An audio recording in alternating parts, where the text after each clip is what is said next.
What is going on, people of YouTube? My name is Kurtyoy and welcome finally to another FPLT video, Fantasy Premier League Tips. If you don't know the abbreviation, my name is Kurtyoy, as I've already said, and hurrah, it's back. First of all, a few reasons why I haven't posted any videos in ages. A, lacked inspiration over the international period. B, lacked ideas. C, lacked motivation to upload.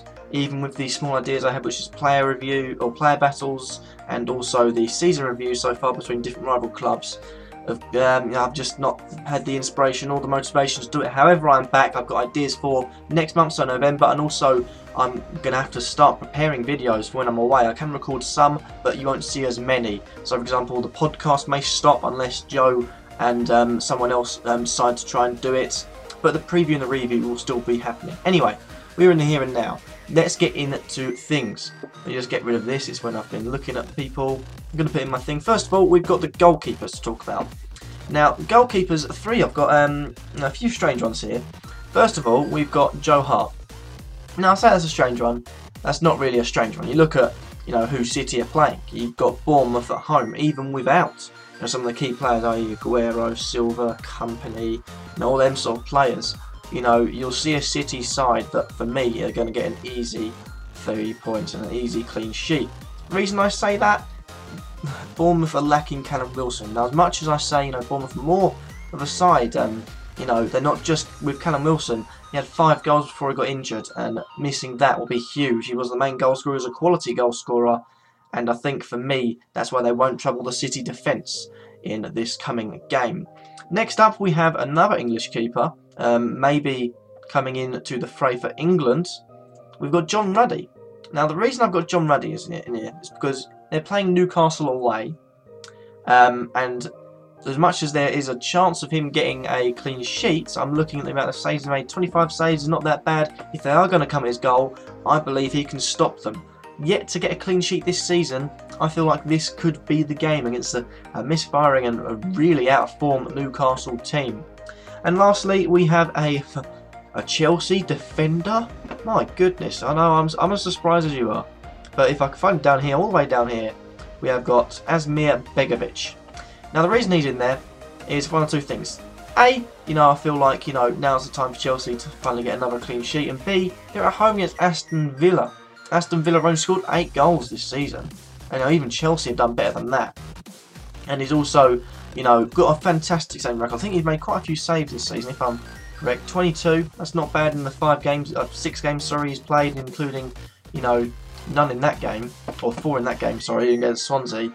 And for me, it's definitely a game where if he's not going to keep a clean sheet, he'll be able to pick up some points in saves, but I do think it'll be a pretty easy 3 points, and also a clean sheet like the City game for Chelsea. Moving on to the defenders, we have another City defender. I know, I'm starting to get a bit surprised here. We've got Eliaquim Mangala. Now, the reason I've got Mangala in here is because he, I think, is the only defender that is promised a starting spot at the moment.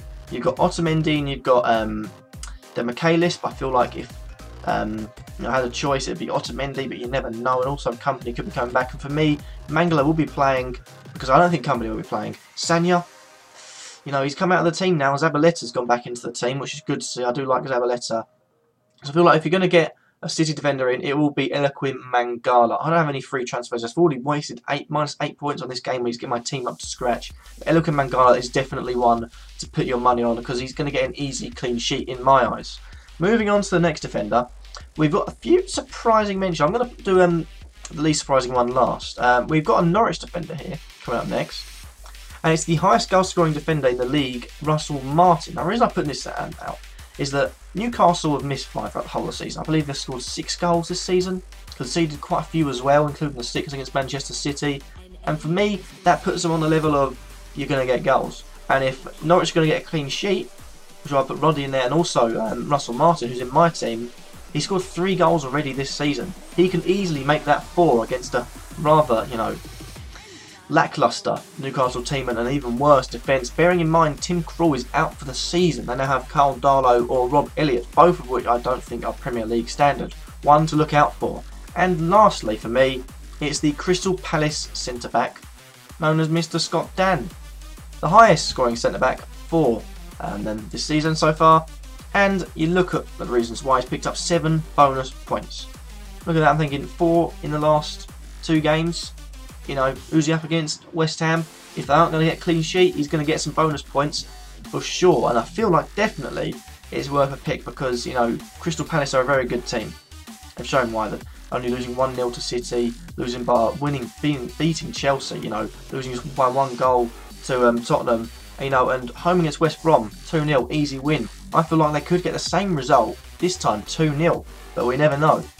Now, we move on to midfielders now, and there are some surprising people I've left out, if I can just scroll on my phone. First of all, we've got another Norwich player. I should have just stayed on Norwich. But we've actually got Wes Hoolahan. Now, bit of a stab at Wes Hoolahan. 1 goal, 5 assists. He's played a part in exactly half of Norwich's chances this season. And Norwich's goals, sorry.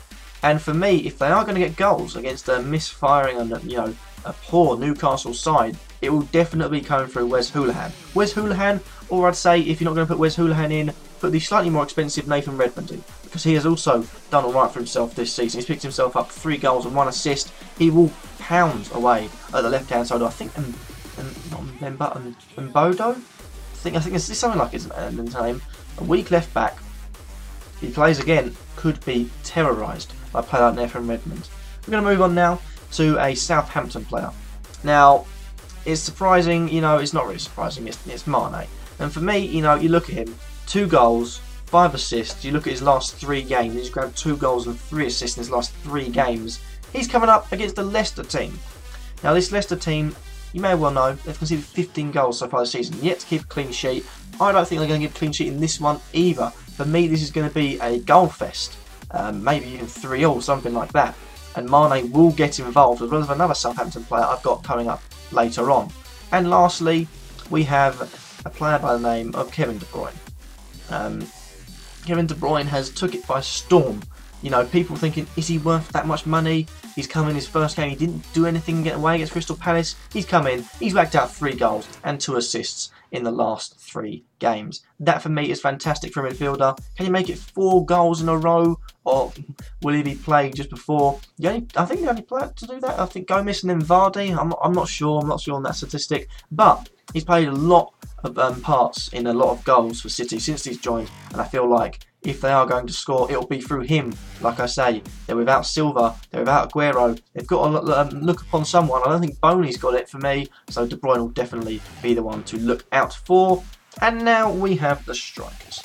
Now, of course, I did mention him before. I'm going to mention him again. If I can find Leicester, we're going to go on to Mr. Jamie Vardy. Now, for me, he had a decent time in the England setup. For me, I don't think he will make it. If we've got all our strikers fit, we've got Welbeck and we've got Sturridge back, I can't see him making the England squad come summer unless he picks up some fine form, which he could knock someone like Welbeck out of the team, which will be, you know, fun to see, because I don't think Welbeck has done. Well, Welbeck is on form for England, but it would be nice to see a player like Vardy, who maybe can go and get 20 plus goals this season in the England setup, like Harry Kane is now. Comes on the scene pretty late, however, he scored 7 goals in the last 8 games. He actually had a goal or assist in every single game, as the 1 assist adds up to 8. He's had 8 games so far this season, and for me, he's going to score again. He'll score against the Southampton team, who haven't been shy of conceding goals themselves. Let's not forget. Second of all, we're going to go to Southampton, and we're going to go to Graziano Pella. Now, a little stat about Graziano Pella. He's scored 5. He's assisted 5. He's played a part in 10 goals this season for Southampton. They've scored 13. If they're going to score against a Leicester side, which, you know, likes to concede themselves, 15 goals conceded, it will come through Pella, or it will come through Mane. You have both of them in your team, guaranteed points. I assure you of that. The Kurtyoy seal of approval will come onto that one. Graziano Pella, not much more to say. Fantastic player so far this season. Will continue his fine form against Leicester. And lastly, this one will be quite a shock to some people. I've got a Chelsea striker by the name of Diego Costa. And I think if he's going to play, and it's going to come in any game, it'll be in this one, providing he plays. According to this, he is fit. I'm not sure about suspension. I think it might have run out. I hope it's run out, unless I've made myself look like a right muppet. But for me, I'm looking at it and I'm thinking, Diego Costa, he's getting Aston Villa. If he's going to do it in any game, it'll be this game. And you know, against a Aston Villa team, you know, that likes to concede goals, he can bully them around. He can play the game he likes to play, and maybe even grab a goal or two for himself. He's currently on 1. I would put money on him doubling that at the weekend. And that is that for this episode of preview. Hope you all have enjoyed it. Lastly, I'll go through a few things quickly.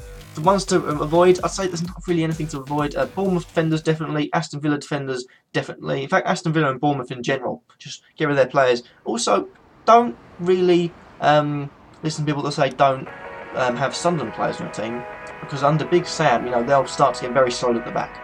You know, and Big Sam wouldn't have took on a job to risk the fact he's never got a Premier League side relegated, or something. 99% sure about. I'll probably make myself look like a mug again, like I did with Costa. But thank you guys for watching. Nevertheless, if you like this video, leave a like. Let me think in the comments down below, and subscribe if you feel like I'm worthy. Hopefully you've all enjoyed. I'm back, hallelujah, for another month at least, until we get to the national break, where I've got to start planning out videos for when I'm away. But thank you guys for watching, nevertheless, and peace.